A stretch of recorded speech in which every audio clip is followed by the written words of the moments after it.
The evening air carried the familiar hum of a city settling into the soft embrace of twilight.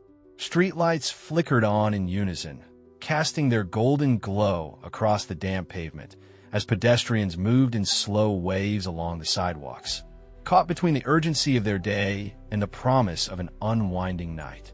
Nestled between a row of sleek boutiques and high-rise apartments, L'Amour Bistro exuded an air of quiet exclusivity. Its polished glass windows reflected the shimmer of passing cars, while inside, candlelight bathed the tables in a warm, intimate glow.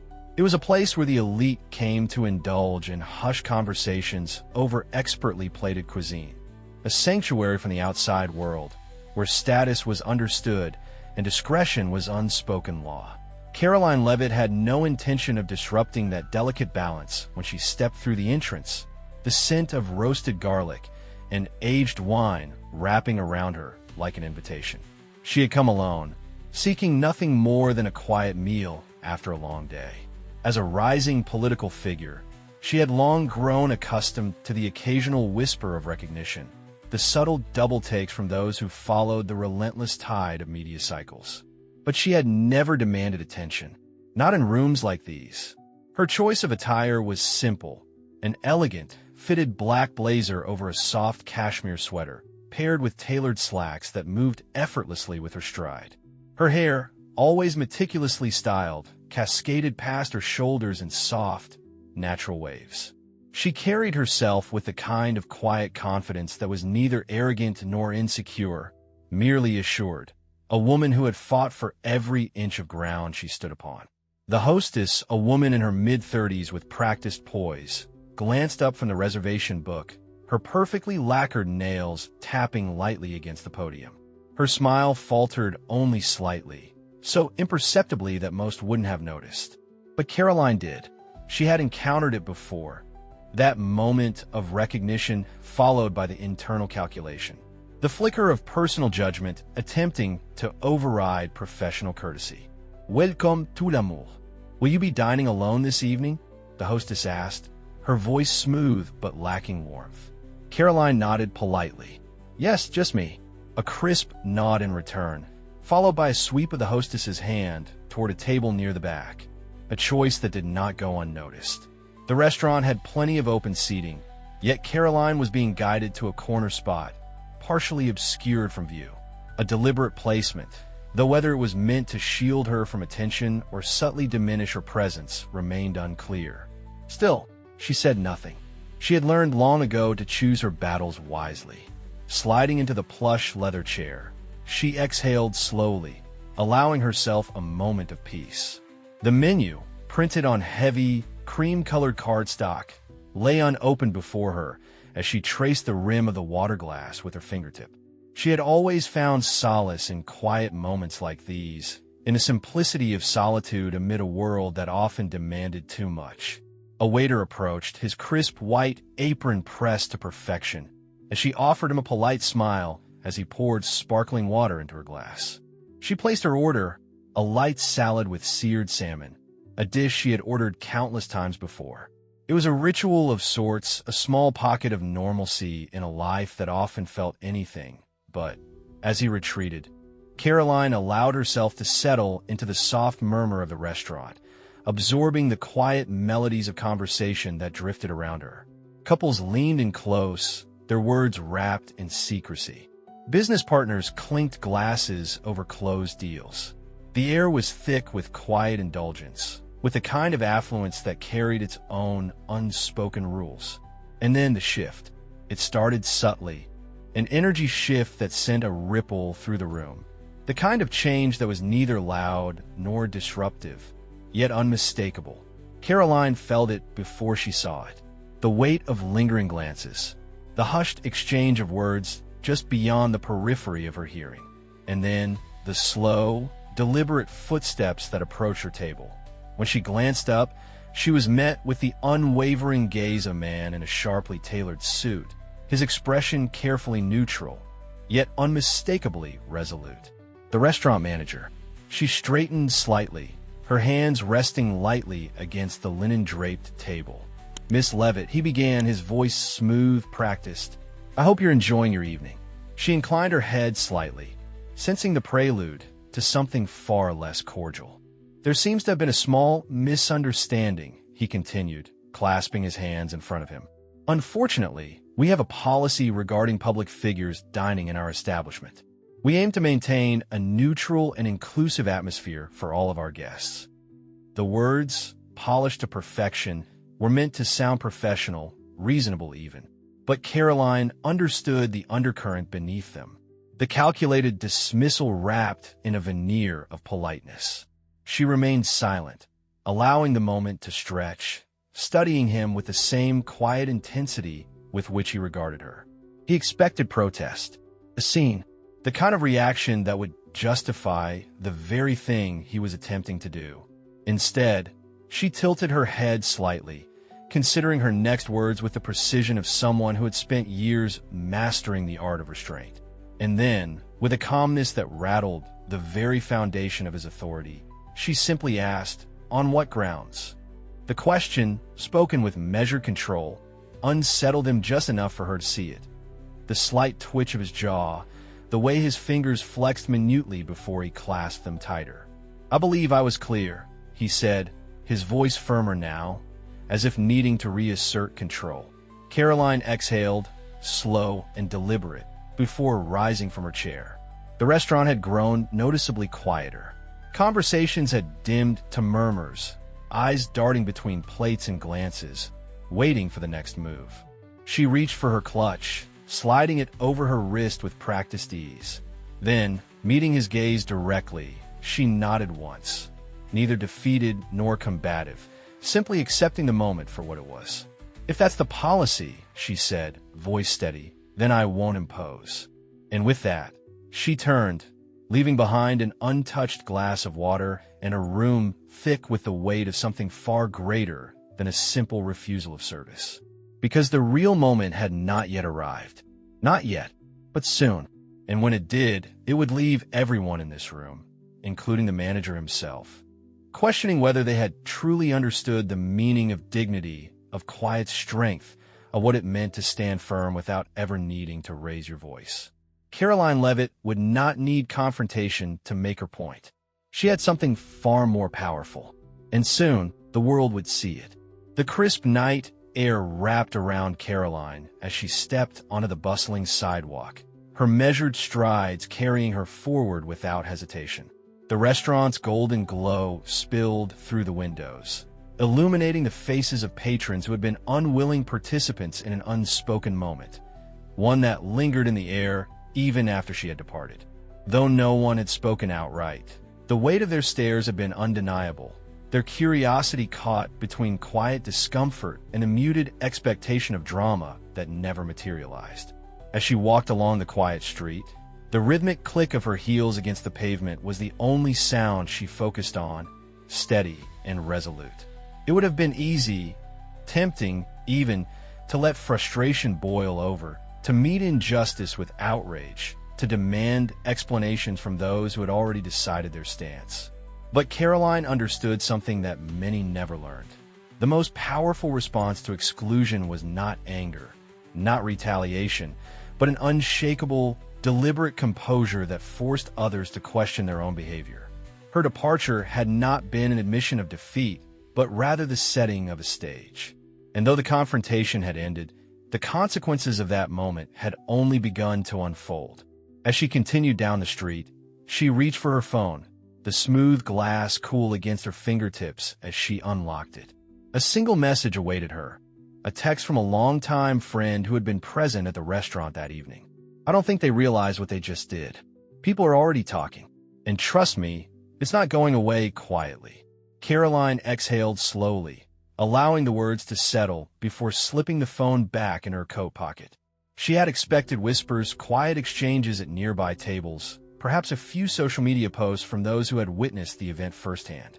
What she had not anticipated was the speed at which the moment would spread beyond the walls of the bistro, carried by the invisible hands of an audience that was far larger than the one inside. A city did not sleep when controversy ignited its veins. By the time Karoline arrived at her apartment, the digital world had already taken hold of the story, weaving it into a growing conversation that moved faster than even she had expected. What had been an isolated moment between herself and a single restaurant manager had transformed into something far greater. A question of fairness, of principles, of whether one's personal beliefs should dictate who is welcome in a space meant for all. And the people had opinions.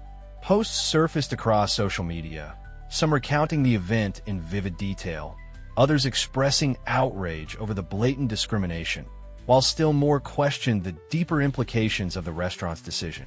The manager's words, so carefully polished in their delivery, had begun to unravel under the scrutiny of the public eye. She was quiet, respectful, never raised her voice. And yet, they asked her to leave. If businesses start deciding who gets to eat based on their political views, where does it end? This wasn't about neutrality. This was about exclusion, plain and simple. Within hours, the restaurant's name was trending, its reviews flooded with criticism, its social media accounts forced into silence as public sentiment took an unexpected turn. The same establishment that had prided itself on exclusivity now found itself at the center of an entirely different conversation. One that had begun with a single decision and had since spiraled into something far beyond its control. Karoline, however, had yet to say a word. She sat in the dim glow of her living room, her laptop open before her, the screen casting a faint reflection against the window pane. The temptation to respond was there, the impulse to correct assumptions, to offer her own perspective, to take control of a narrative that had already begun to shape itself in her absence. But she knew better. Silence, when wielded with intention, was louder than any statement she could craft. Instead, she watched as voices continued to rise, not in defense of her, but in defense of a principle that extended far beyond a single meal. People who had never met her, who had never shared her views, now found themselves invested in a conversation about fairness, about dignity, about whether exclusion under the guise of neutrality was something society should be willing to accept. That was the power of restraint. While outrage burned quickly and faded just as fast, quiet dignity left an imprint, one that could not be erased by counterarguments or half-hearted apologies. The restaurant's choice to remove her had been made in confidence, assured that there would be no consequence for their decision. But they had underestimated the moment, the way a seemingly small act could unravel the very illusion of control they had sought to maintain. Karoline closed her laptop, the faint hum of notifications continuing in the background, unnoticed. The world would say what it needed to say, and the restaurant would face what it needed to face. There was nothing more for her to do. Not yet. Instead, she let herself rest, knowing that when the time came for her to act, she would do so with the same steady grace that had defined her response from the very beginning. What she did next would not be out of anger. It would be out of purpose, and the impact would be far greater than anyone had imagined. The morning light streamed through the window, casting elongated shadows across the sleek surface of Karoline's desk, where untouched cup of coffee had long gone cold. She had been awake for hours, not out of restlessness, but out of quiet contemplation, allowing the weight of the previous evening's events to settle into something clearer, something tangible.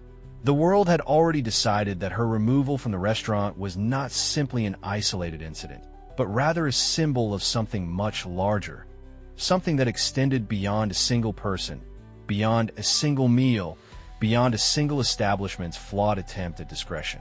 She reached for her phone, scrolling past an influx of messages, statements of solidarity from colleagues, friends, and even strangers who had never once spoken her name before today. Public figures, journalists, and commentators had taken the situation and placed it beneath the unforgiving lens of national conversation, dissecting not just the action itself, but what it represented.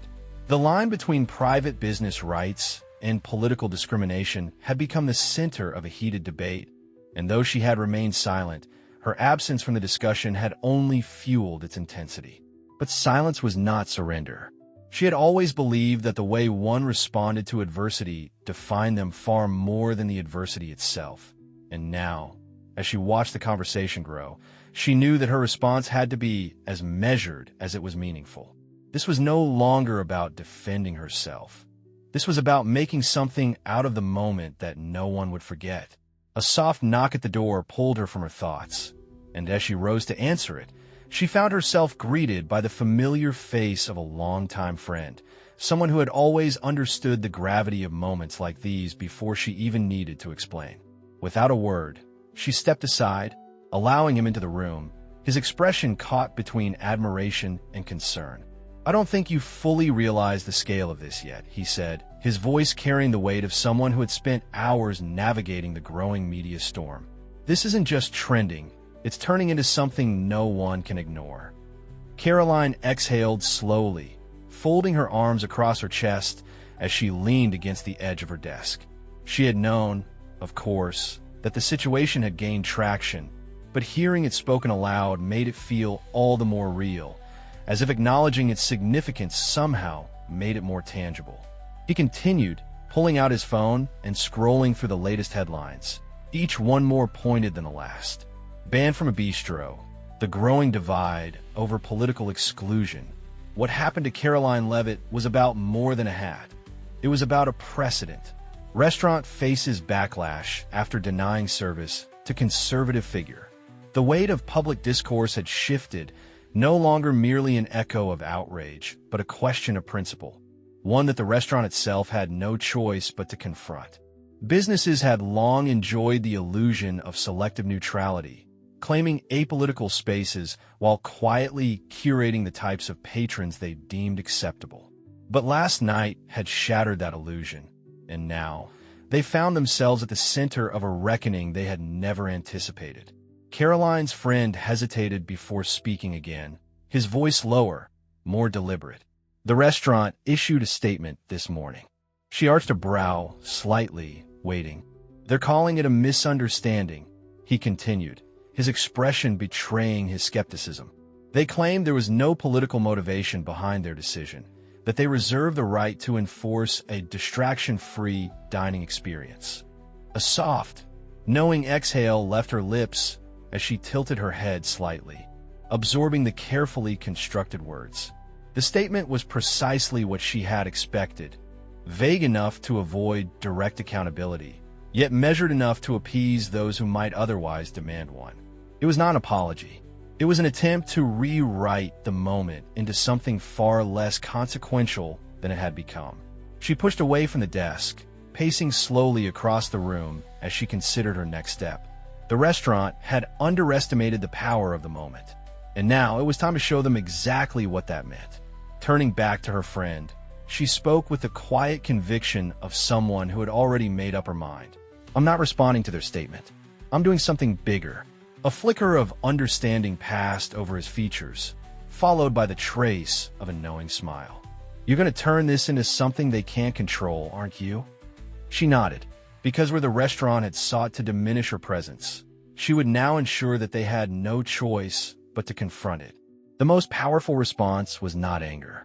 It was action, and by the end of the day, no one would be talking about the restaurant's statement. They would be talking about hers. The decision had already been made. Karoline Leavitt had spent years crafting a presence built on dignity, resilience, and an unshakable belief that words alone were never enough to create lasting change. In a world where controversy burned fast and faded just as quickly, she understood that real impact came not from reactive outrage, but from deliberate, undeniable action. The restaurant's statement had been predictable, carefully worded, designed to pacify rather than acknowledge, an attempt to reduce the moment into something forgettable. They had hoped that, given enough time, the noise would die down, that the cycle of outrage would exhaust itself as it always did, replaced by the next viral headline. But what they failed to understand was that this had never been about a single meal or a single refusal of service. This was about something much larger, something that would not disappear just because they wished it so. Standing by the window of her apartment, Karoline watched as the city moved below, an endless stream of people carrying on with lives unaffected by the storm that had unfolded overnight.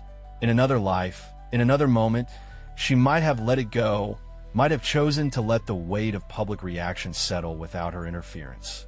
But this time was different, not because of what had been done to her, but because of what it represented, a precedent that, if left unchallenged, would only embolden those who believed exclusion could be disguised as neutrality.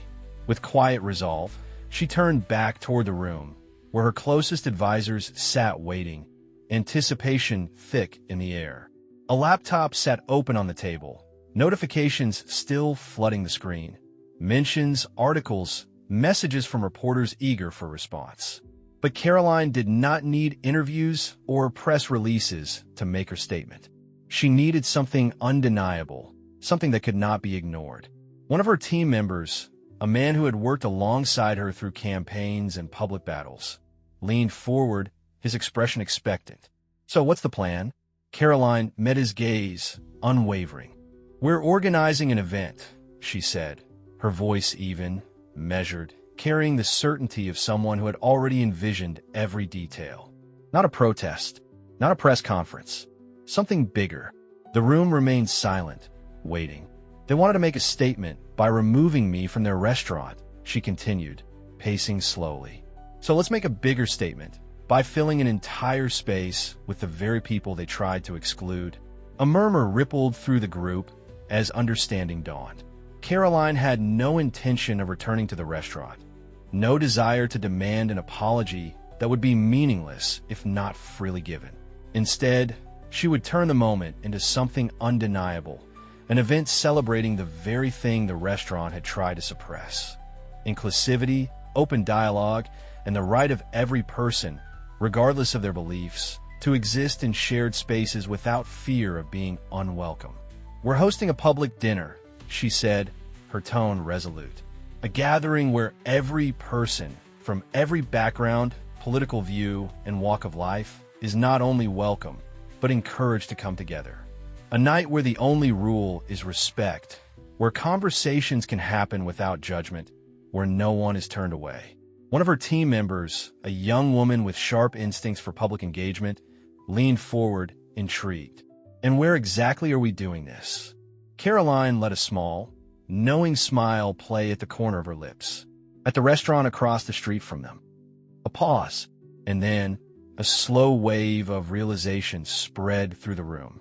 The restaurant that had dismissed her, assuming their decision would carry no consequences, would now find themselves watching, not as victims of retaliation, but as unwilling spectators to the very inclusivity they had denied. They would see firsthand what it looked like when people gathered, not in outrage, but in unity, not in bitterness, but in strength. They wanted to control the narrative, Karoline continued, crossing her arms lightly. "But they don't get to decide how this moment is remembered. We do." The energy in the room shifted, a quiet determination settling into the space where uncertainty had once lingered. Her team understood that this was more than a symbolic response. This was a message that exclusion would never be met with silence. By the time the final details had been arranged, the event had already begun to take on a life of its own. Social media carried the announcement with unprecedented speed, invitations extended to everyone, with no cost, no restriction, no predetermined affiliations. It was not a protest. It was not an argument. It was an invitation, and it was one that the city, and perhaps even the nation, would not forget. The evening air carried the gentle hum of the city, a quiet contrast to the growing energy surrounding the event Karoline had set in motion. Streetlights flickered on as the sun dipped below the skyline, casting long shadows across the pavement where small groups of people gathered, drawn not by outrage, but by something far more powerful: a shared curiosity, a desire to witness something different from the endless cycles of division and retribution. Across from the restaurant that had ignited the controversy, a different kind of establishment stood bathed in the warm glow of welcome. The staff moved with practiced ease, setting tables beneath an open-air terrace, with a soft murmur of conversation blended seamlessly with the faint clinking of glasses and the occasional burst of laughter. There were no barriers, no predetermined guest lists, no whispered exclusions. just people from every background and perspective coming together in defiance of the idea that public spaces should be reserved for only those deemed acceptable by someone else's silent judgment. Karoline arrived without spectacle, without an entourage, without the need for fanfare or excessive acknowledgement. Dressed simply, yet with an elegance that spoke of quiet confidence, she moved through the crowd with the ease of someone who understood that leadership was not about commanding attention, but about making space for others to step forward. As she greeted familiar faces, offering firm handshakes and warm smiles, she could feel the unspoken weight of the moment. Not a victory, but a shift, the beginning of something far larger than herself.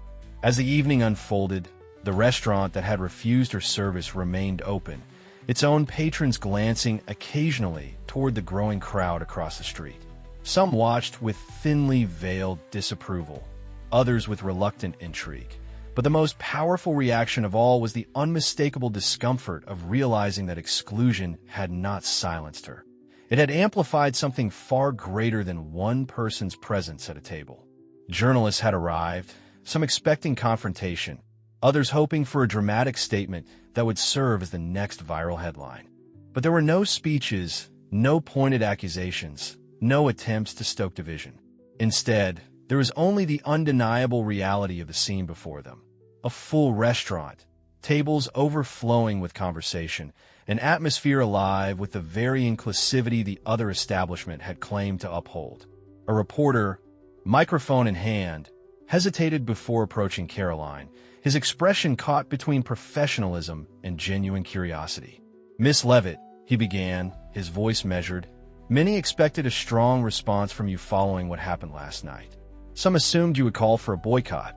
Others thought you might take legal action. But instead, you chose to do this." He gestured toward the gathering, the diversity of the crowd impossible to ignore. "What message are you hoping to send tonight?" Karoline met his gaze steadily, allowing a brief pause before speaking, her voice carrying not the force of anger, but the clarity of conviction. "This was never about me," she said simply, her words deliberate. "This was about a much larger question: who decides where people belong?" The reporter remained silent, letting her continue. "Last night, a restaurant decided that I did not belong in their space. Not because of my actions, not because of my behavior, but because of a perception, an assumption, a judgment about who I am and what I represent. But this moment here," she gestured toward the people gathered, some engaged in deep discussion, others simply sharing a meal. "This is what it looks like when people refuse to be divided. When differences don't dictate exclusion. When we choose to engage instead of isolate." A murmur of agreement rippled through the nearby crowd, not loud, not orchestrated, but natural, an affirmation of something that resonated far beyond the immediate conversation. The reporter, visibly thoughtful, nodded once before stepping back, as if realizing that some moments were more powerful when left to speak for themselves. As the night stretched on, Karoline took a quiet moment to herself, stepping slightly away from the crowd to absorb the full weight of what had transpired. She could still see the other restaurant in the distance, its manager standing near the window, arms crossed, his expression unreadable. But the truth was undeniable. Whatever control he thought he had over the narrative had been lost the moment she chose not to fight on his terms. This was not about winning. It was about proving that exclusion is only powerful when people accept it. Karoline turned back toward the gathering, her presence not as a politician seeking validation, but as a person who understood that moments like these were rare, and that when they arrived, they had to be met with something greater than outrage. They had to be met with action, with grace, with the unshakable refusal to let small-mindedness dictate the limits of inclusion. She did not need the restaurant's apology. She did not need to demand recognition, because what had happened here tonight was something far more lasting than any retraction could ever provide. And as she took her seat at a table surrounded by strangers who were no longer strangers, Karoline Leavitt knew, without question, that this night would not be forgotten. Not by the city, not by those who had witnessed it, and certainly not by the people who had believed she would simply walk away in silence. Because the greatest response to exclusion was never anger. It was proving beyond doubt that no one had the power to decide where another person belongs. Not then, not now, not ever.